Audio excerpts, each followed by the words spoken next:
আমার গুরুচাঁদ ঠাকুর বলেছে, অর্থ শূন্য বাক্য যেমন প্রলাপ বচন, অর্থ শূন্য গৃহী জনে জানিবে তেমন।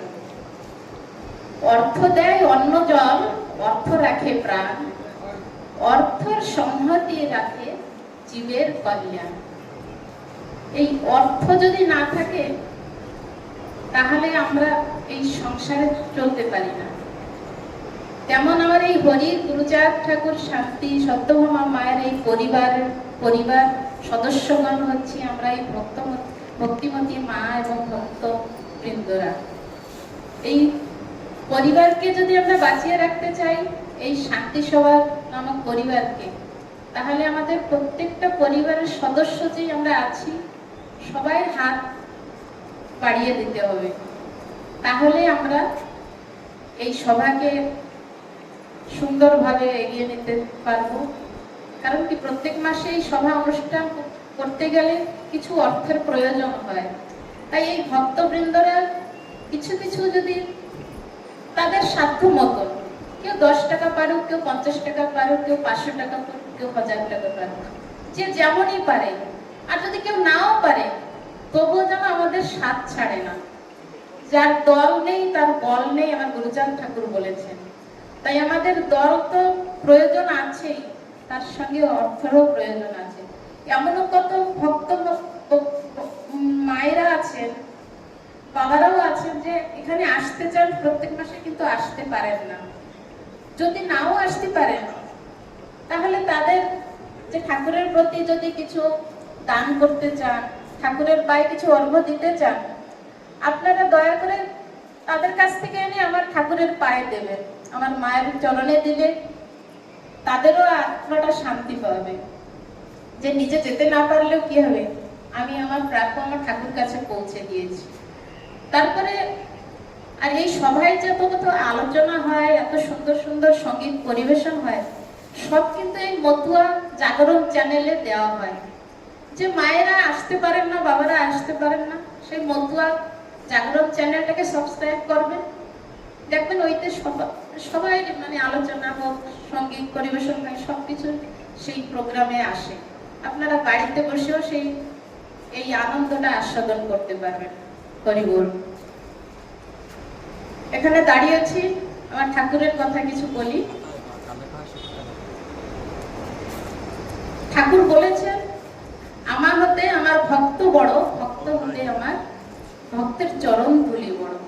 তাই ভক্ত না থাকলে ভগবানের পরিচয় পাওয়া যায় না, ভগবানের মহত্ব জানা যায় না। তেমনই একটা ঘটনা আমি আজ বলবো আপনাদের সঙ্গে। আমার হরিচাঁদ ঠাকুর ওরাকান্দিতে থাকতেন। যখন ডক্টর C.H. মিড গুরুচাঁদ ঠাকুরের সঙ্গে ওঠা বসা করেন, তিনি যখন আসেন ঠাকুরের কাছে বসেন, দেখেন শত শত ভক্তবৃন্দরা তাদের সাধ্য মতন কিছু তাদের প্রাপ্য এনে দিয়ে যায় ঠাকুরের পায়ে। কেউ ফল ফলাদি, চাউল ডাল, অর্থ যে যেমন ভাবে পারে তেমন দিয়ে যায়।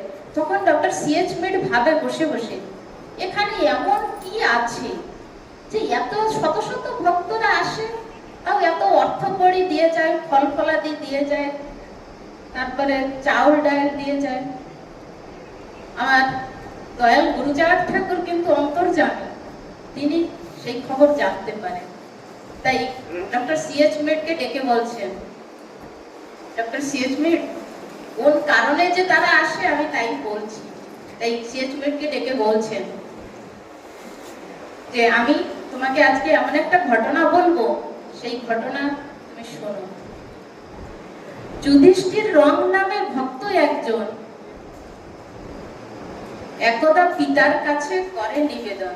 মানে গুরুচাঁদ ঠাকুর C.H. মিডকে বলছেন যে একটা সত্য ঘটনা আমি তোমার কাছে বলি। কিন্তু C.H. মিড যে বুঝতে পারছে না যে গুরুচাঁদ ঠাকুর ভাবছে যে উনি মনে মনে ওই কল্পনা করছে যে কোন গুণে সবাই আকর্ষিত হয়ে এই ওরাকান্দিতে ছুটে আসে। তাই বলছেন, যুধিষ্ঠির রং নামে ভক্ত একজন একদা পিতার কাছে করে নিবেদন। সেটা কি নিবেদন করলো? বড় ইচ্ছা হইয়াছে যাইব বাদায়, আনিব বাদার গাছ লাগাবো নৌকায়। আগে বাদায় গাছ কাটতে যেত, আগে আমাদের তো জলের দেশ ছিল বাংলাদেশ, ওই নৌকা চলতো, ওই নৌকায় এনে সেই বাদার গাছ লাগাবে। কিন্তু সেখানে প্রচন্ড ভয় ছিল, বাঘের ভয়। তাই হরিচাঁদ ঠাকুরের কাছে গিয়ে তিনি বলছেন যে বড় ইচ্ছা হয়েছে আমি বাদায় যাব, গাছ এনে আমার নৌকায় লাগাবো। তব আজ্ঞা বিনে মনে যেতে শঙ্কা করি, অনুমতি করো হে ওগো দয়াল করি। আমরা যেমন একটা কাজ করতে গেলে বাবা মায়ের আগে পদস্পর্শ করে অনুমতি চাই, তাদের আশীর্বাদ চাই, যেমন হরিচাঁদ ঠাকুরের কাছে গিয়ে আশীর্বাদ চাইছেন। তখন হরিচাঁদ ঠাকুর বলছেন তুমি বাদায় যাও, নাই কোনো ভয়, তুমি বাদায় গিয়ে কাজ করো, কোনো ভয় নাই ওইখানে। কিন্তু একটা জিনিস মনে রেখো, করগে বাদার কাজ স্মরিয়া গোসাই। তুমি তোমার অন্তর্যামী গোসাইকে স্মরণ করে তুমি তোমার বাদায় গিয়ে কাজ করো, কোনো ভয় নেই তোমার। তখন যুধিষ্ঠির হেসে হেসে বলছে যে ঠাকুর তুমি বিনে আর কে গোসাই, তুমি জগৎ গোসাই, জগতের সাই। তখন সেই যুধিষ্ঠির কি করলেন, ঠাকুরের আশীর্বাদ নিয়ে আরো বলছেন তোমার নামের বলে জলে ভাসে শিলা, তোমার নামেতে শিব জপে জপমালা। আর তুমি বুঝে কে আছে এই সংসারে আমার গোসাই, তুমি আমার সেই জগৎ গোসাই। তাই তিনি কি করলেন, স্মরিয়া তোমারে প্রভু চলিল বাদায়, যাহা ইচ্ছা তুমি করো হে দয়াময়। আমি তোমার স্মরণ করে আমি বাদায় চলছি, তারপরে কি হবে না হবে সেটা তোমার উপরে আমি অর্পণ করে দিলাম। তাই সেইখান থেকে যুধিষ্ঠির গৃহে আসে। গৃহে আসি লোক জুটি, সবাই একসঙ্গে লোক গুছিয়ে উঠিল নৌকায়। জয় হরিচাঁদ বলে বাদা প্রতিভায়। তখন সেই বাদায় গিয়ে আমার ঠাকুর বলেছেন সবাইকে, হাতে কাম মুখে নাম, কে কর্ম ছাড়া কেউ থাকবে না। যে যেমনই কর্ম করো, সৎকর্ম করো, ঠাকুরকে স্মরণ রাখো। ঠিক তেমনটাই যুধিষ্ঠির সেই বাদায় গিয়ে করছে। সে কি করছে, বাদায় গিয়ে কাজ করে যুধিষ্ঠির, আর স্মরে হরিচাঁদে। সন্ধ্যাকালে নায় বসি হরি বলে কাঁদে। সে বাদায় গিয়ে কাজ করছে, সন্ধ্যা শেষে যখন বাড়ি তো না, ওই নৌকায় ফিরছে সেই জঙ্গলে, ওই নৌকায় বসে বসে ঠাকুরের নাম স্মরণ করে কাঁদে। এমন ভাবে কিছুদিন সেই বনের ভিতরে কাজ করছে। একদিন কি হয়েছে, একদা প্রভাত কালে সেই ভক্ত যুধিষ্ঠির একা ছুটে চলে যেখানে অরণ্য গভীর। সে কি করছে, একা একা একটু ভিতরে অরণ্যের ভিতরে চলে গেছে।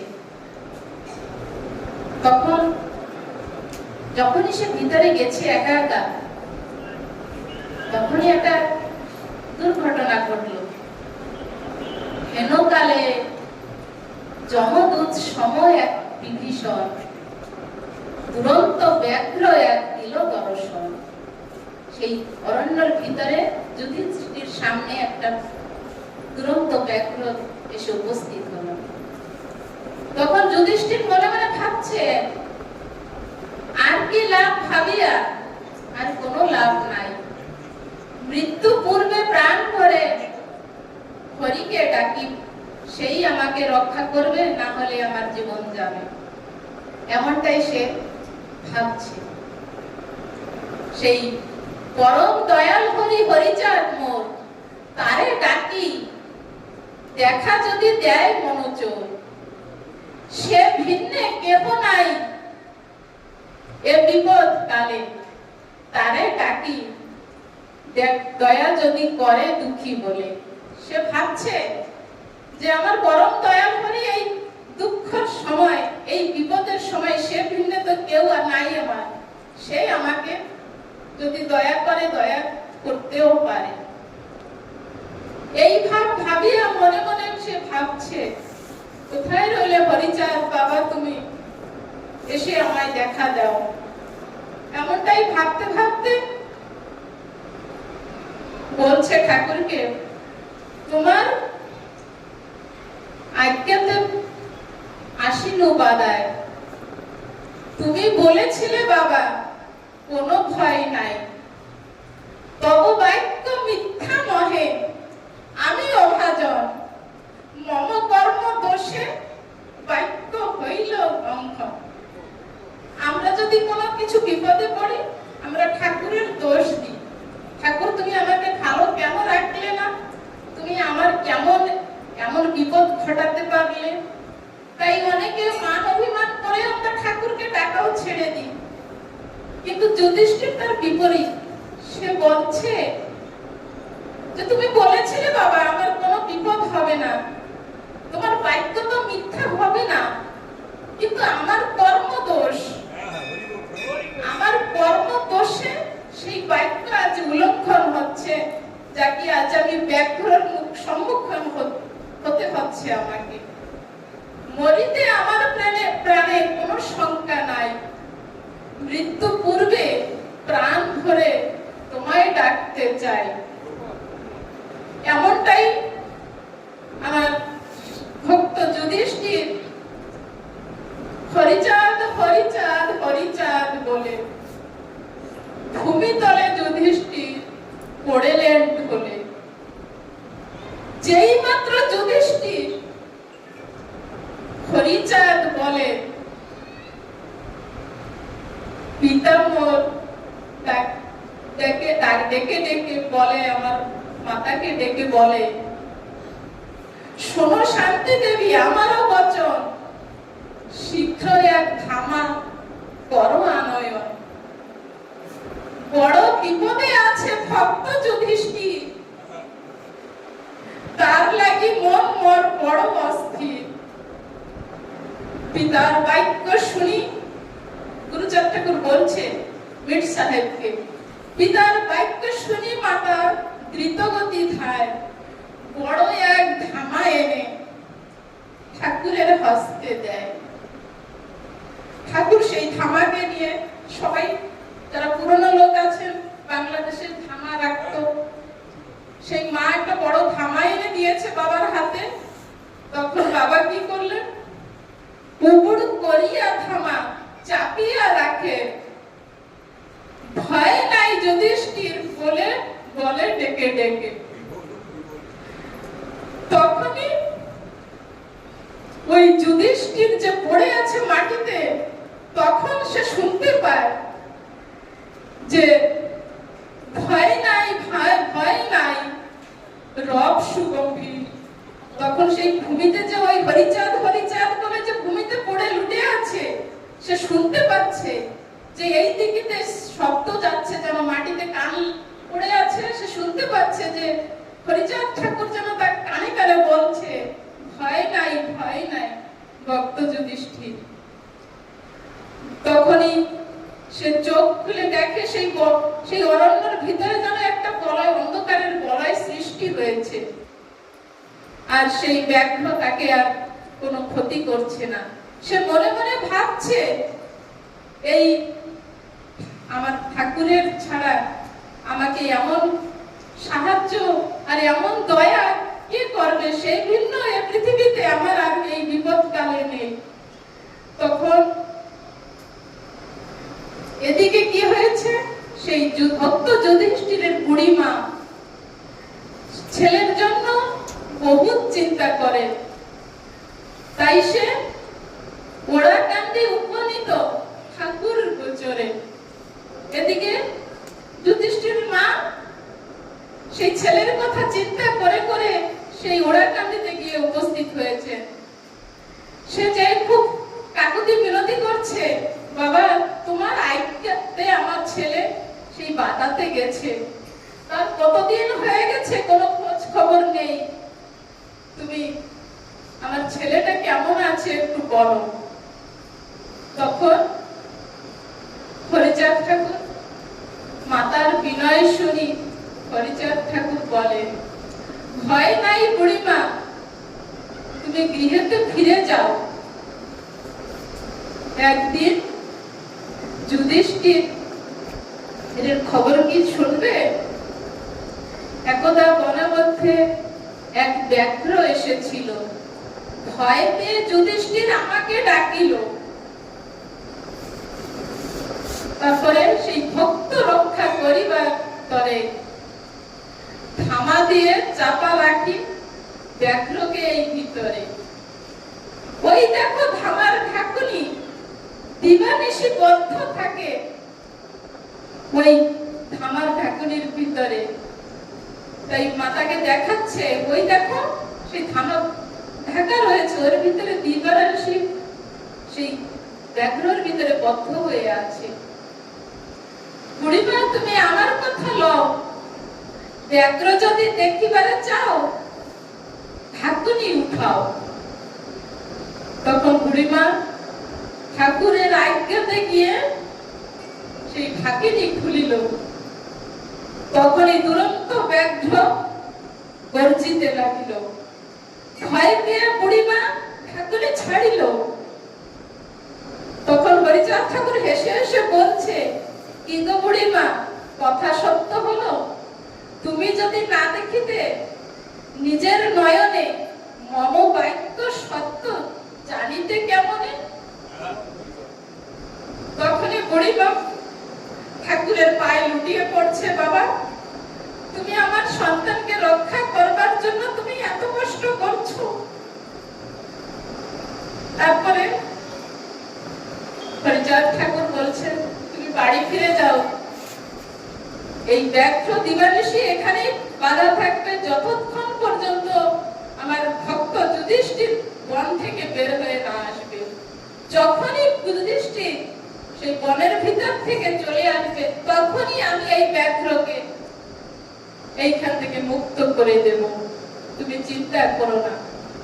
তাই এইখানে আমরা বুঝতে পারি যে করে হরির চিন্তা তার যত ভার, নিজ স্কন্ধে লয় হরি জগত ঈশ্বর।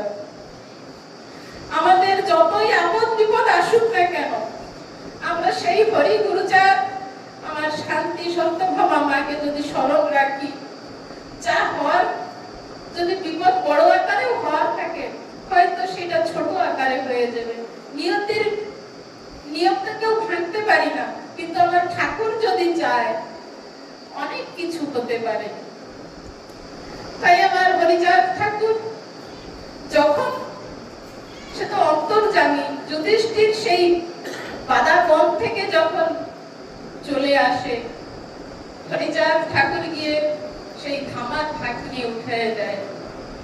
তখন ভক্তবৃন্দরা দেখতে পায় এক মুশিকা মানে ইঁদুর সেই ধামার তলের থেকে দৌড়াইয়া যায়। এমনই হচ্ছে আমার শ্রী শ্রী হরিচাঁদ ঠাকুরের লীলা। যখনই এই প্রত্যক্ষ ঘটনা আমার গুরুচাঁদ ঠাকুর সিএচ মেডকে বলছে, সিএচ মেডেও ভাবলেন যে এমন কত ঘটনা বই পুস্তকে লেখা থাকে কাল্পনিক ভাবে, আর এত সাক্ষাৎ সত্য ঘটনা আমার হরিচাঁদ ঠাকুরের কথা বলছে। তাই সিএচ মেডও একদিন তার খ্রিস্টান ধর্মকে বাদ দিয়ে আমার এই হরি গুরুচাঁদ ঠাকুরের পথে অনুসরণ করেছিলেন। তাই আমার মায়েদের বাবাদের কাছে এতটুকুই প্রার্থনা, আমার হরি গুরুচাঁদের আদর্শ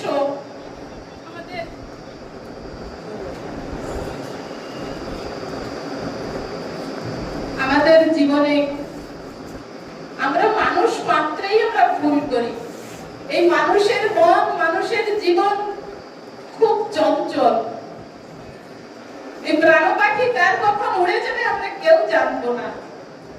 আর এই মনটা খুব চঞ্চল, আমাদের ভুল ভ্রান্তি, আমরা বিপদগামী দিনে দিনে হতে পারি।